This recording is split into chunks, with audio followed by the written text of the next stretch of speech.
بسم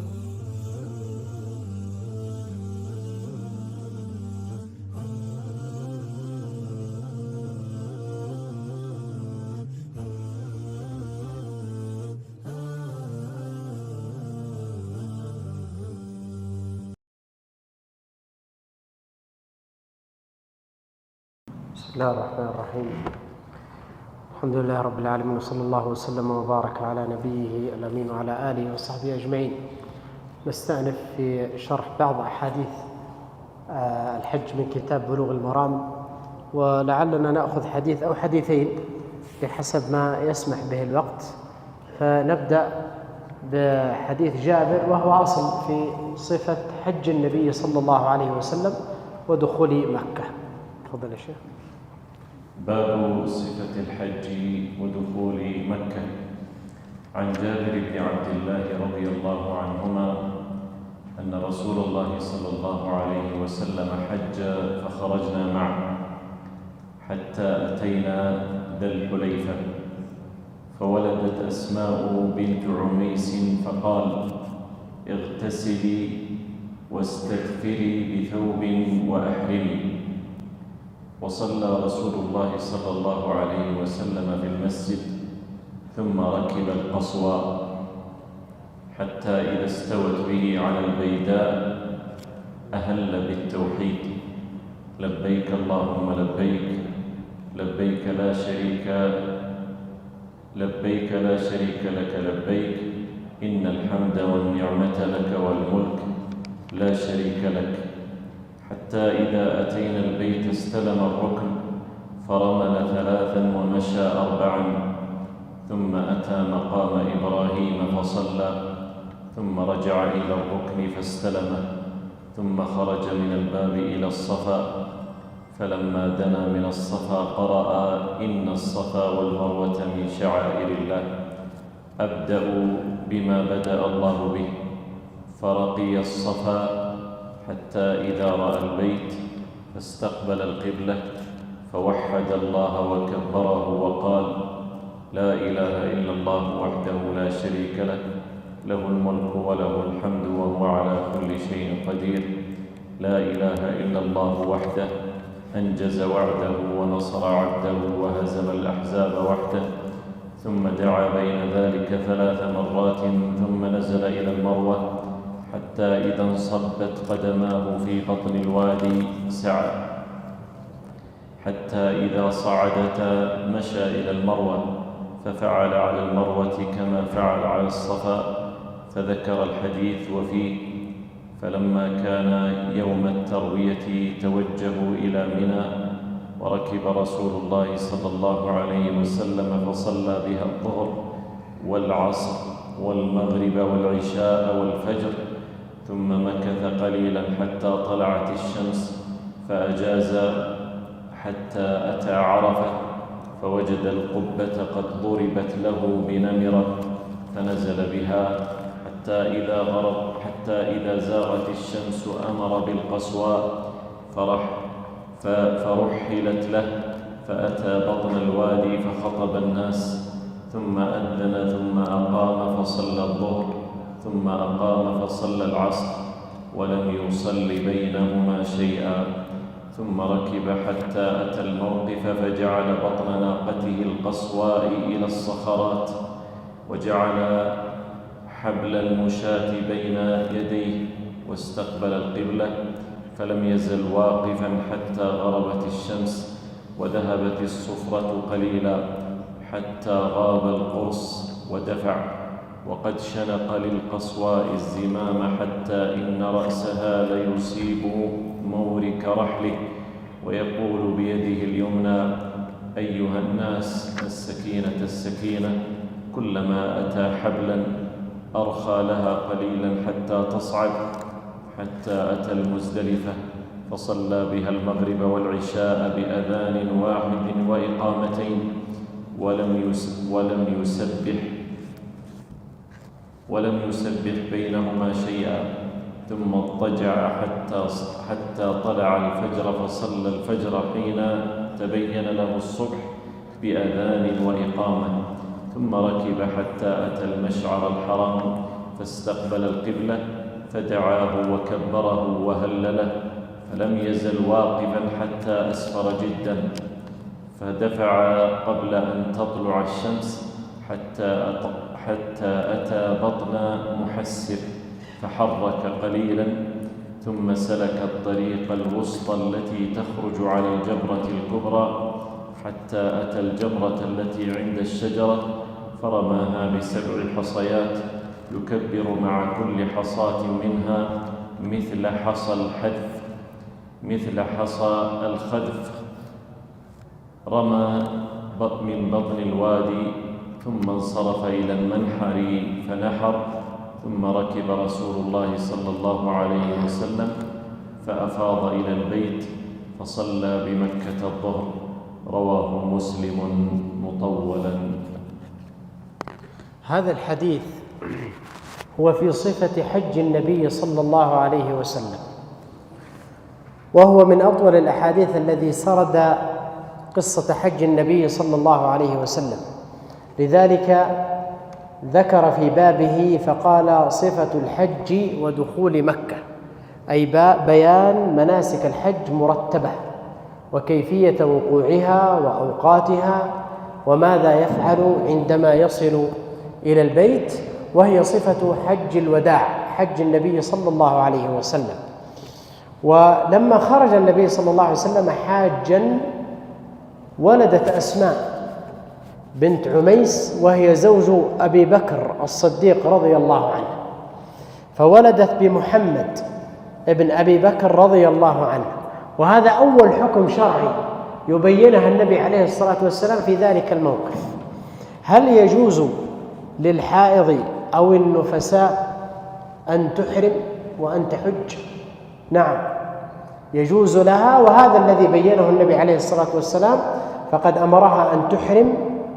وأيضا هذا الحديث فيه شيء من جبر الخاطر، فإن أسماء خرجت تريد الحج مع رسول الله صلى الله عليه وسلم، لأنه نودي بأن النبي سيحج، والناس أرادوا كلهم أن يحجوا معه صلى الله عليه وسلم، فأرادت أسماء أن تحج مع النبي صلى الله عليه وسلم، فلما ولدت ظنت أنها لا تستطيع أن تحج، فأمر النبي صلى الله عليه وسلم أسماء، أو أمر أبا بكر أن يأمر أسماء بأن تغتسل، ويقصد بذلك غسل النظافة وليس غسل الطهارة للإحرام، يعني غسل النظافة من أثر النفاس. قال واستثفري بثوب، والاستثفار المقصود به أن تشد المرأة على وسطها شيئا ثم تأخذ خرقة عريضة وتجعلها في محل خروج الأذى، وتشد طرفيها من ورائها ومن قدامها لتمنع الأذى من أن يصل إلى الثياب، والمقصود به التحفظ عن الأذى.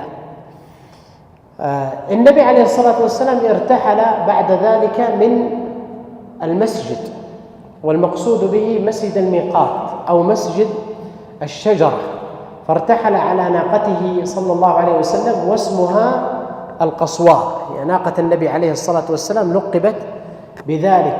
ولما ارتحل النبي عليه الصلاة والسلام قال لبيك اللهم لبيك، وهذه ليست نية وإنما إحلال، إذ النية في القلب وهي العزم والقصد على أداء النسك، والنبي عليه الصلاة والسلام أهل بالتوحيد كما جاء في هذا الحديث لبيك اللهم لبيك، والمشروع للرجل أن يجهر بذلك والمرأة أن تسر بذلك. قال في الحديث البيداء. ما هي البيداء؟ البيداء هي المفازة، المقصود بها المفازة والصحراء التي تقع، المنطقة هذه التي تقع بين ذي الحليفة من الجنوب في هذا المكان. أتى النبي عليه الصلاة والسلام مكة، وبين في هذا الحديث صفة دخوله مكة، ثم استلم الركن، أي مسح الحجر الأسود بيده المباركة صلى الله عليه وسلم، ثم رمل 3، أي في 3 الأشواط الأول، والمقصود بالرمل هو الإسراع في المشي مع تقارب الخطى وهز المنكبين، وهز المنكبين هذا هو صفة الرمل ويكون في الأشواط 3 الأولى، ثم مشى في 4 البقية، أي مشى بدون إسراع في بقية الأشواط. ثم إن النبي صلى الله عليه وسلم أتى مقام إبراهيم، أي الحجر أو الحجر الذي وقف عليه إبراهيم في بناء البيت، وأثرت قدماه في هذه الصخرة، فلا تزال هذه الآثار باقية. قال الله تبارك وتعالى: فيه آيات بينات مقام إبراهيم.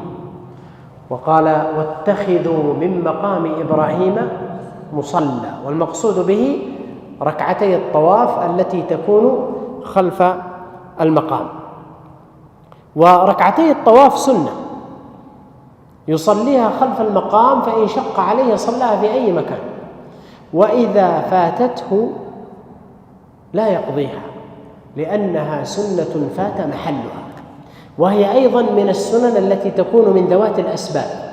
والمقصود بذوات الأسباب أي أنها تصلى حتى في أوقات النهي، فلو طاف في أي ساعة، وهذا هو النص، قال: لا تمنعوا أحدا طاف بهذا البيت في أي ساعة من ليل أو نهار.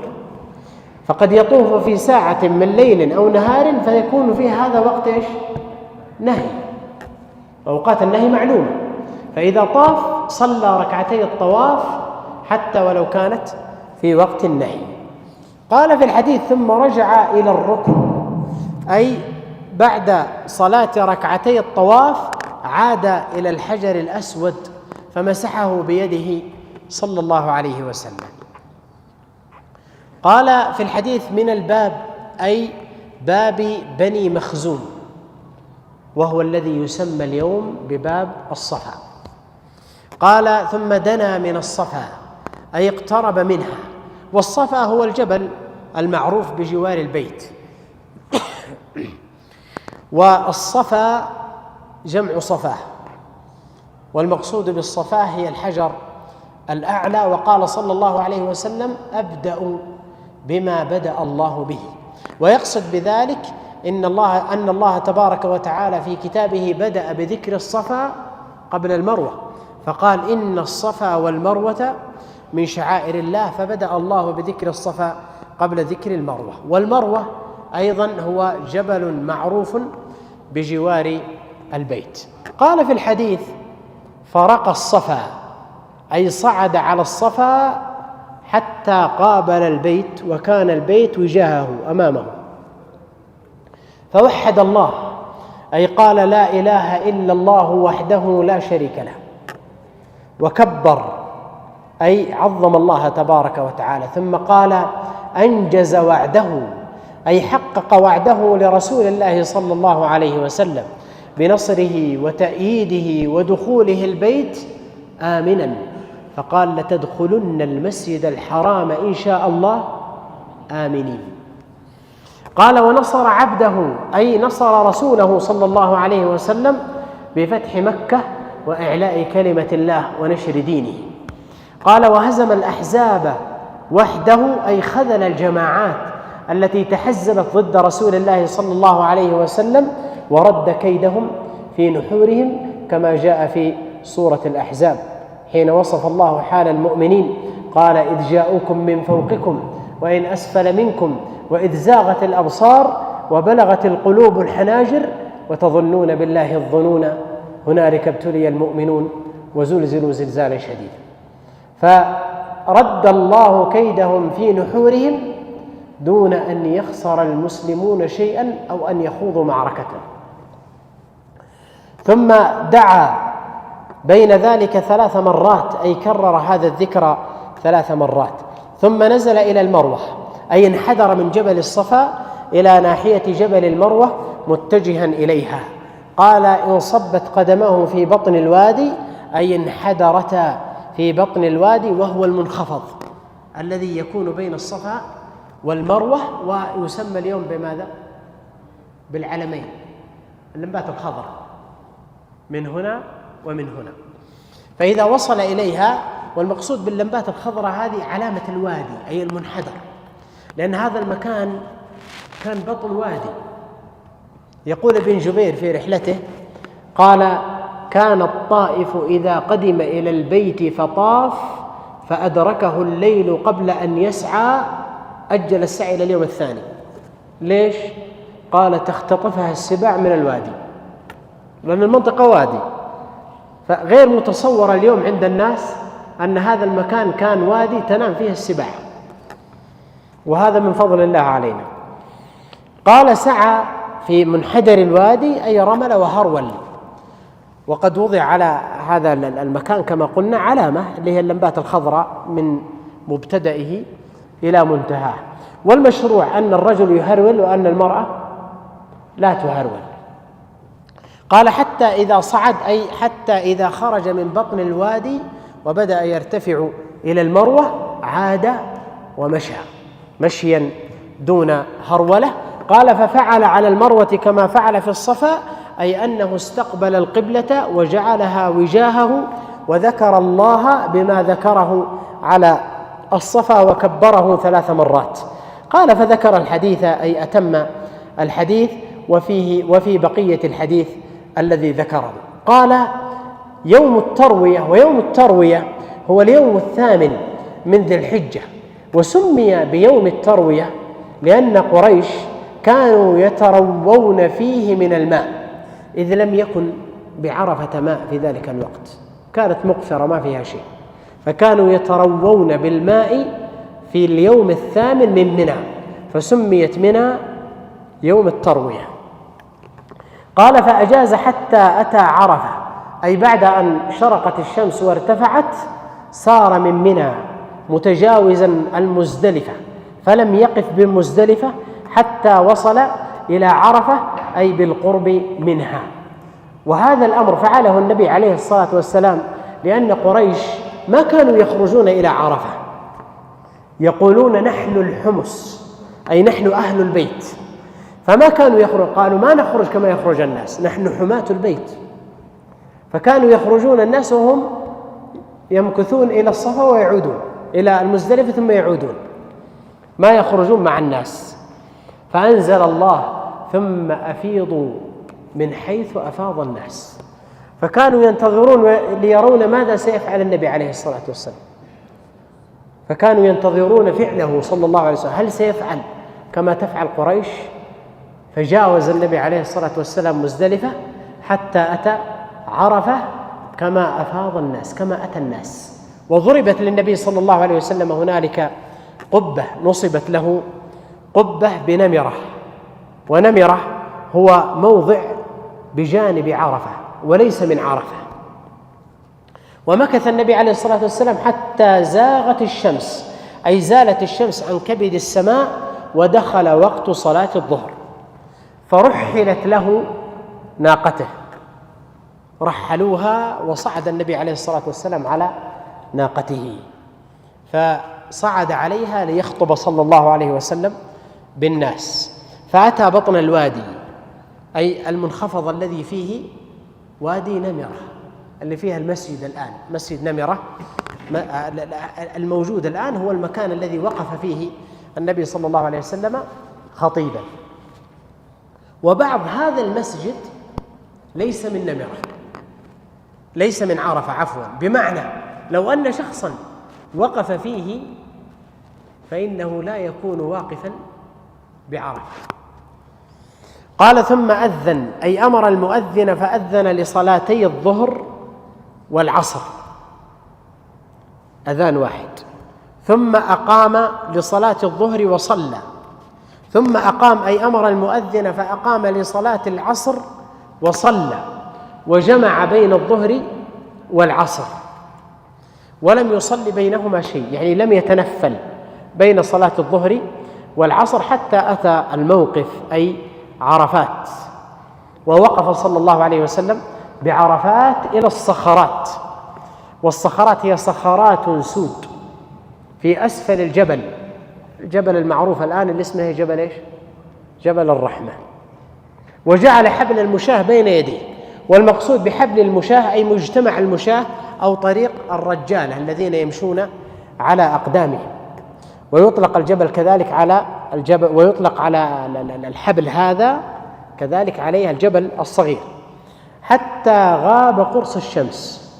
وهذا خلاف المشهور. بعض الناس الآن يصعد إلى الجبل ويظن أن النبي صلى الله عليه وسلم صعد الجبل. النبي ما صعد الجبل، وإنما وقف في هذا الموقف صلى الله عليه وسلم وبقي حتى غاب قرص الشمس، أي اختفى قرص الشمس. وهذا تأكيد لقوله حتى غربت الشمس وذهبت الصفرة قليلا. والنبي مكث في هذا المكان يدعو، حتى ورد في بعض ألفاظ الحديث أنهم ينظرون إلى النبي صلى الله عليه وسلم منذ أن زالت الشمس حتى غاب قرصها ما أنزل يديه، رافعا يديه صلى الله عليه وسلم، وهو الذي قد غفر له من ذنبه ما تقدم وما تأخر. لذلك ينبغي للإنسان إذا وقف في هذا الموقف العظيم ألا يفوت على نفسه لحظة. بعض الناس ينشغل بالكلام وينشغل يشرب شاهي ويسولف ويروح ويجي. ينبغي للإنسان ألا يفوت هذا الموقف العظيم. هذا الموقف ينزل فيه الله تبارك وتعالى إلى السماء الدنيا ويباهي بحجاج بيته ملائكته. وهذا النبي عليه الصلاة والسلام كان معظما لهذا الموقف. وينبغي للإنسان أن يكثر في هذا الموقف من قول لا إله إلا الله. النبي عليه الصلاة والسلام في الصحيحين يقول خير الدعاء دعاء يوم عرفة، وخير ما قلت أنا والنبيون من قبلي لا إله إلا الله. فلو شغل الإنسان نفسه بقول لا إله إلا الله كفاه الله كل ما أهمه. فمن شغله ذكري عن مسألتي أعطيته أفضل ما أعطي السائلين. ثم دفع النبي عليه الصلاة والسلام أي أفاض من عرفات ورحل منها متجها إلى المزدلفة. وكان صلى الله عليه وسلم قال شنق للقصواء الزمام، أي لم يرخ لناقته العنان، بل كان يشد زمامها ويضيق عليها حتى لا تنطلق مسرعة. لذلك جاء في الحديث الآخر قال كان النبي صلى الله عليه وسلم يسير العنق، يعني يسير سيرا بطيئا، فإذا وجد فجوة نص إليها، أي أرخى للناقة الزمام ودخل في هذه الفجوة.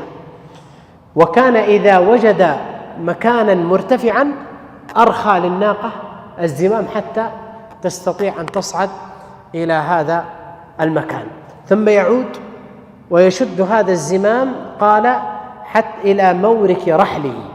المورك هو طرف الرحل، يعني حتى أن الناقة ليصيب رأسها طرف الرحل من شدة ما يأخذ النبي عليه الصلاة والسلام بزمامه. وكان الناس يندفعون، وكان يشير صلى الله عليه وسلم فيقول أيها الناس السكينة السكينة. وهذا الحديث أيضا رواه في صفة حج النبي أسامة بن زيد، لأن النبي عليه الصلاة والسلام لما دفع من عرفات أردف الفضل، وهذا فضل عظيم ومنقبة عظيمة أنه يركب الفضل معه على نفس راحلته. كل الناس يتمنون أنهم يركبون مع النبي عليه الصلاة والسلام في مكان واحد. ثم بعد ذلك أردف أسامة بن زيد، وذكر ذلك أسامة بن زيد رضي الله عنه. قال كلما أتى حبلا أرخى لها، أي كلما واجهه في طريقه مرتفع من الرمال أو جبل صغير أطلق لناقته العنان ليسهل عليها صعوده وتجاوزه، حتى أتى صلى الله عليه وسلم المزدلفة. ويقال للمزدلفة أيضا جمع، أي تسميتها بالمزدلفة لأن الناس يزدلفون إلى الله، أي يتقربون إليه بالوقوف فيها. وسميت جمعا لأن الناس يجتمعون بها، وسميت بالمشعر الحرام إلى حواء بها، كما قيل إنها سميت بجمع لأن آدم أيضا اجتمع مع حواء بالمزدلفة فسميت أيضا جمع. فصلى النبي عليه، ما فعل النبي صلى الله عليه وسلم شيئا لما قدم المزدلفة إلا بدأ بماذا؟ بالصلاة، فصلى المغرب والعشاء بأذان وإقامتين جمع تأخير، ولم يصليها في الطريق لما حضره الوقت، حتى إن أسامة بن زيد سأل النبي عليه الصلاة والسلام لما حضر وقت الصلاة قال يا رسول الله الصلاة؟ قال الصلاة أمامك، يعني وين؟ في المزدلفة.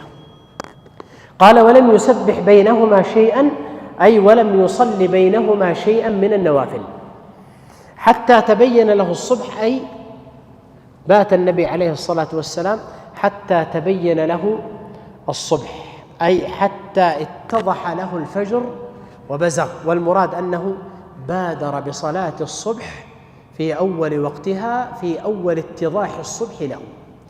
قال حتى أتى المشعر الحرام، أي أصل المشعر الحرام المعلم، وسمي هذا المكان الذي وقف عنده رسول الله صلى الله عليه وسلم المشعر، لأن الله تعالى جعله معلما من معالم العبادة، ووصفه بالحرام لأنه من الحرم أو لحرمته، وهو جبل صغير بالمزدلفة كان يقال له في الجاهلية قزح، وكان يسمى الميقدة لأن الناس كانوا يوقدون عنده.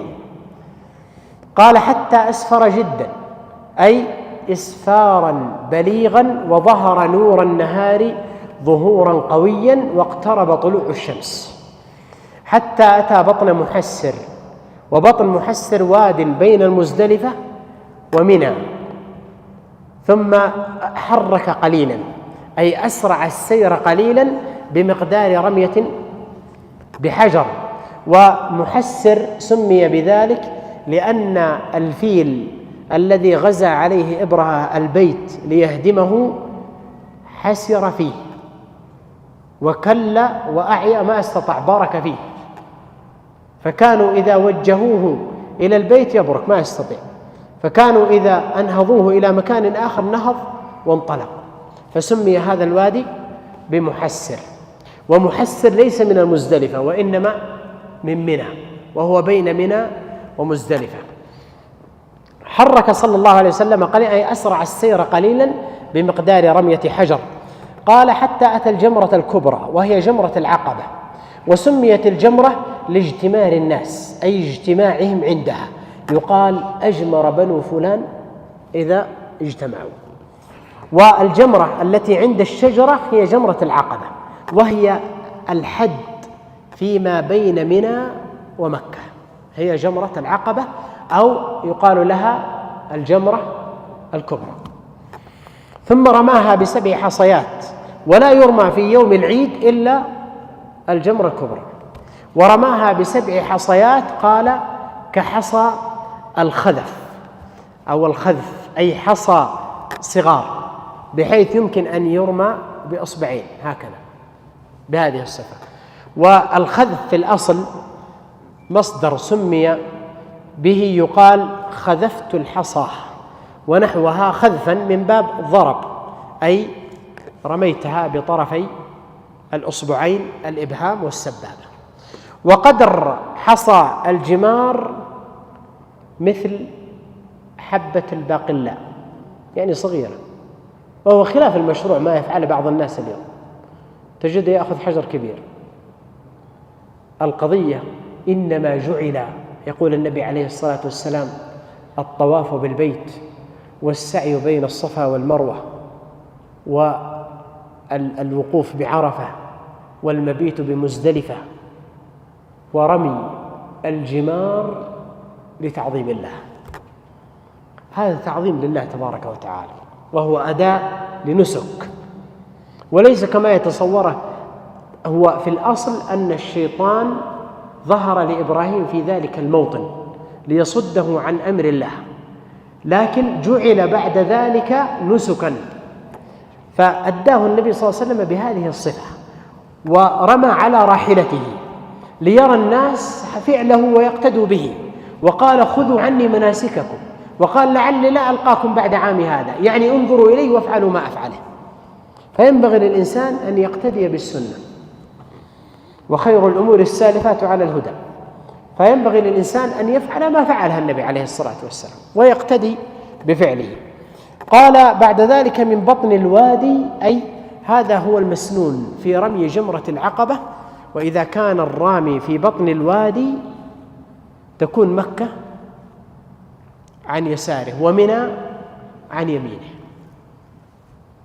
قال فأفاض إلى البيت، أي سار من منى إلى مكة فطاف طواف الإفاضة بالبيت العتيق، وهذا الطواف يسمى أيضا بركن الحج. وركن الحج الذي لا يستطيع الإنسان أن يقضيه إذا فات محله هو الوقوف بعرفة. لذلك قال النبي عليه الصلاة والسلام: الحج عرفة. فإذا فات، المقصود به إذا فات الحج، لا يستطيع الإنسان أن يقضيه بعد ذلك. وهذا هو الحديث في صفة حج النبي صلى الله عليه وسلم.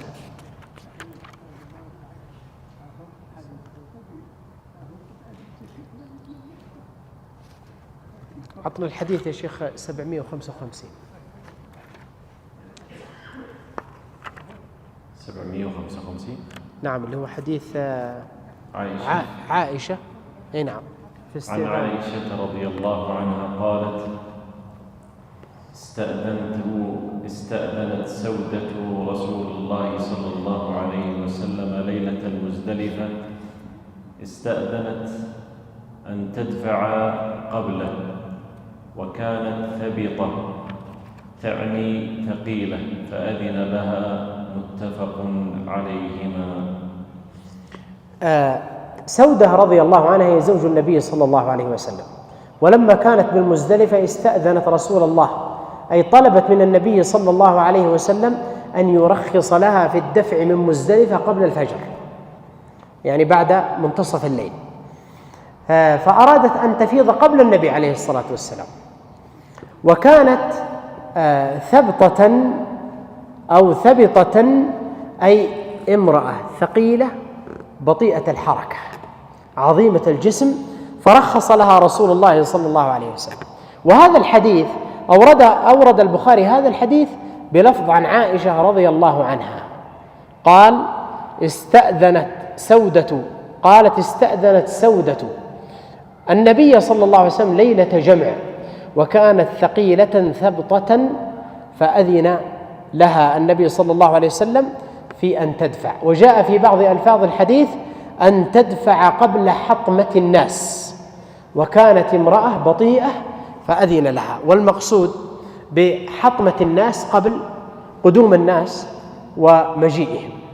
عائشة رضي الله عنها قالت: ولأن أكون استأذنت رسول الله صلى الله عليه وسلم كما استأذنته سودة، فأكون أدفع بإذنه أحب إلي من مفروح به.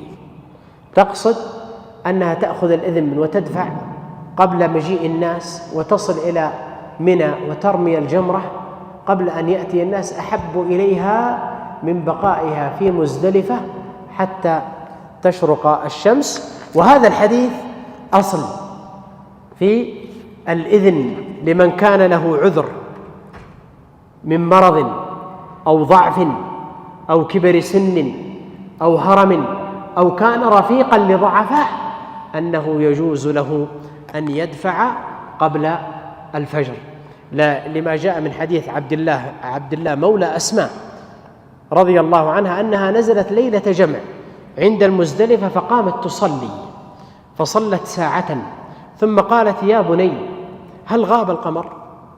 قلت: لا. فصلت ساعة ثم قالت: هل غاب القمر؟ قلت: نعم. قالت: فارتحلنا ومضينا حتى رمت الجمرة، ثم رجعت فصلت الصبح في منزلها في منى، فقلت لها: يا هنتاه. وهنتاه هذه يقصد بها يا هذه، ويقصد بها يا مغفل أو يا أبلة، لكن يقصد هو يا هذه. قال: ما أرانا إلا قد غلسنا. إيش معنى؟ يعني بدرنا، جينا بدري. قالت: يا بني إن رسول الله صلى الله عليه وسلم أذن للضعن، والضعن النساء، ويقال ضعن أي جمع ضعينة، وقد جاء في حديث النبي عليه الصلاة والسلام قال: الضعينة ترتحل من الكوفة حتى تطوف بالبيت، من هذا الباب. فهذا الحديث قلنا أصل في جواز الترخيص لمن كان ضعيفا أو مريضا أو مرافقا لمريض أو ضعيف، أنه يجوز له أن يدفع قبل الفجر. عن عروة بن قيس رضي الله عنه قال: قال رسول الله صلى الله عليه وسلم: من شهد صلاتنا هذه يعني بالمزدلفة فوقف معنا حتى ندفع، وقد وقف بعرفة قبل ذلك ليلا أو نهارا، فقد تم حجه وقضى تفثه. رواه الخمسة وصححه الترمذي وابن خزيمة. عروة هذا عروة بن مضرس ابن أوس بن حارثة الطائي، وقد أسلم وصحب النبي عليه الصلاة والسلام، وهو الذي بعث معه خالد بن الوليد بعيينة بن حصن لما أصره في يوم البطاح مرتدا إلى أبي بكر رضي الله عنه. وهذا الحديث عروة رضي الله عنه جاء بأكثر من لفظ، فقال: أتيت رسول الله صلى الله عليه وسلم بالموقف، يعني في مزدلفة. قال: جئت يا رسول الله من جبل طي، أقللت مطيتي وأتعبت نفسي، وما تركت جبلا إلا وقفت عليه، فهل لي من حج؟ هو ما كان يعرف عرفة، فكان كل ما رأى جبل صعد عليه، لأنه يخشى رضي الله عنه أن عرفة تفوته. فقال رسول الله صلى الله عليه وسلم: من أدرك معنا هذه الصلاة، يقضي صلاة ماذا؟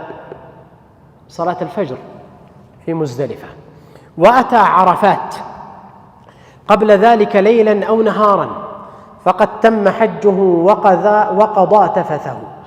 وهذا الحديث يدل أولا أن الوقوف بعرفة في وقته ركن من أركان الحج، ولا يجزئ غيره أبدا. الأمر الثاني أن من أدرك الوقوف بعرفة في أي ساعة من ليل أو نهار، وهذا هو الصحيح، فقد أدرك ركن الحج.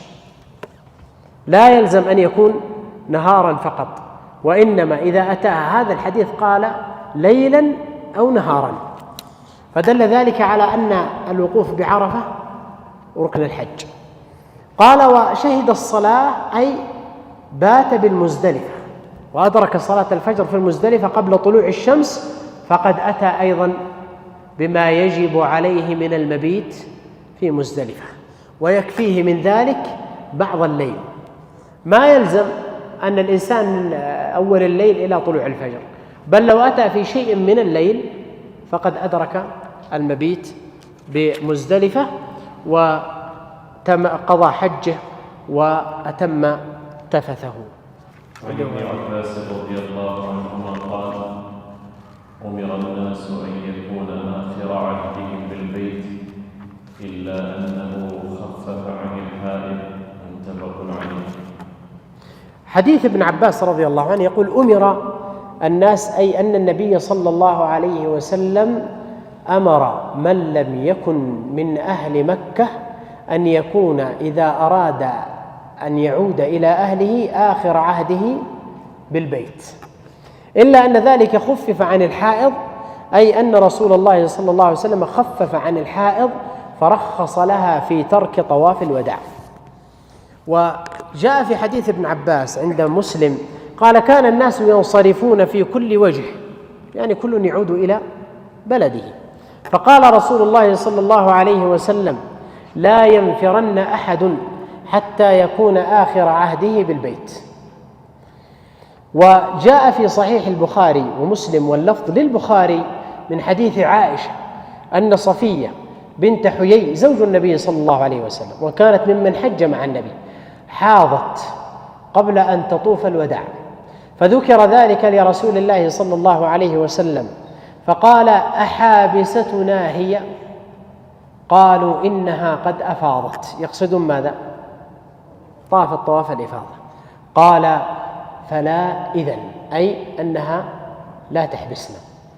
طيب، أحد يفرق لي لماذا النبي أكد على طواف الإفاضة ورخص لها في طواف الوداع؟ نعم، ولا يجزئه إلا أن يأتي به.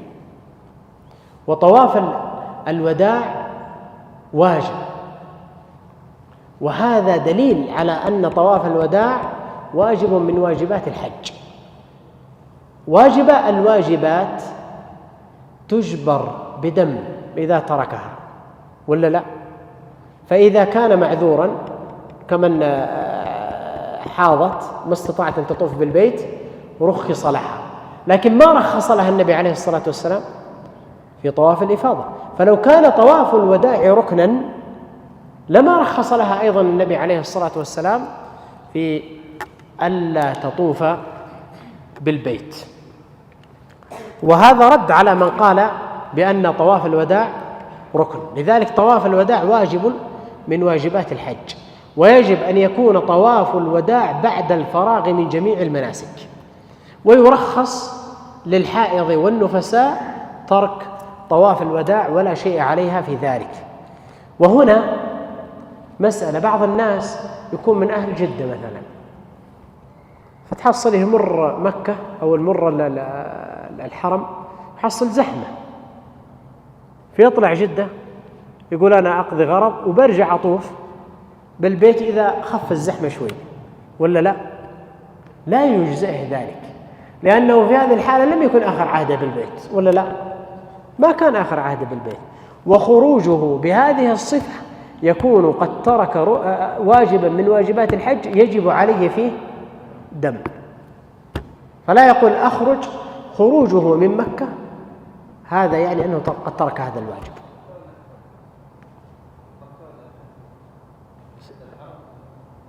مكة كلها حرم، مكة كلها حرم، فلا يخرج حتى يكون آخر عهده بالبيت، إلا أن يكون من أهل البيت أنفسهم، فإنه لا يودع البيت، لا يودعه إلا من كان ذاهبا عنه. أما من كان من أهل المكان فإنه لا يودع البيت.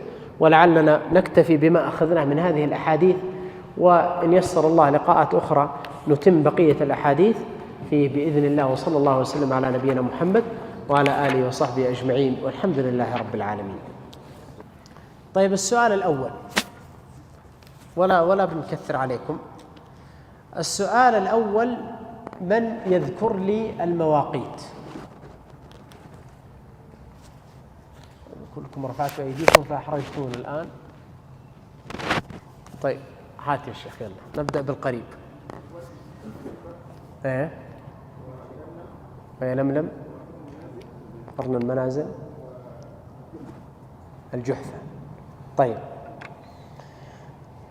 تفضل يا شيخ. بقي واحد، لكن اختار كتاب، يلا اختار واحد.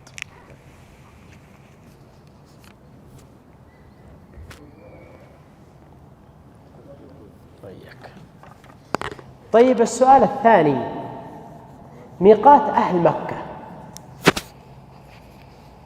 هذه المواقيت كما يقول الفقهاء للآفاقيين، يعني البعيد، لكن ميقات أهل مكة، من يذكر لي ميقات أهل مكة؟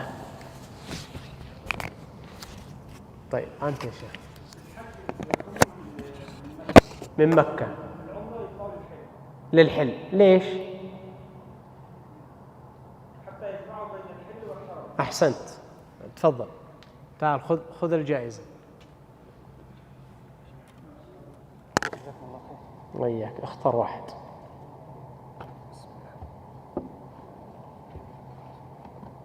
طيب، النبي عليه الصلاة والسلام سئل: ما يلبس المحرم؟ فأجاب صلى الله عليه وسلم: بما لا يلبسه. وهناك أمور للرجل وأمور للمرأة وأمور يشتركان فيها. طيب، عاطنا يا شيخ أنت.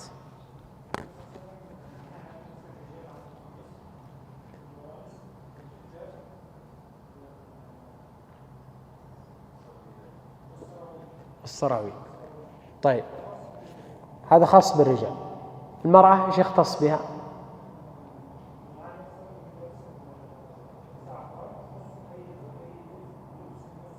هذا خاص بالمرأة ولا مشترك؟ مشترك، الزعفران والورس ويلحق به الطيب. طيب، اللي يخص المرأة؟ أحسنت، تعال.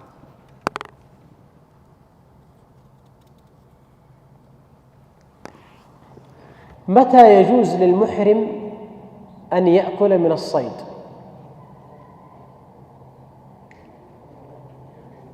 يلا أنت يا شيخ. لم يشارك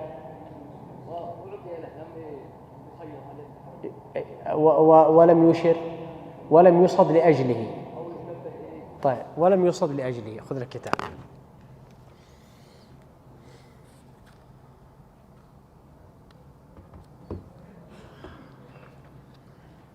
أحد يذكر لي حكم طواف الوداع والفرق بينه وبين طواف الإفاضة؟ وقفت أنت يا شيخ. يلا أنا خفت تجيني.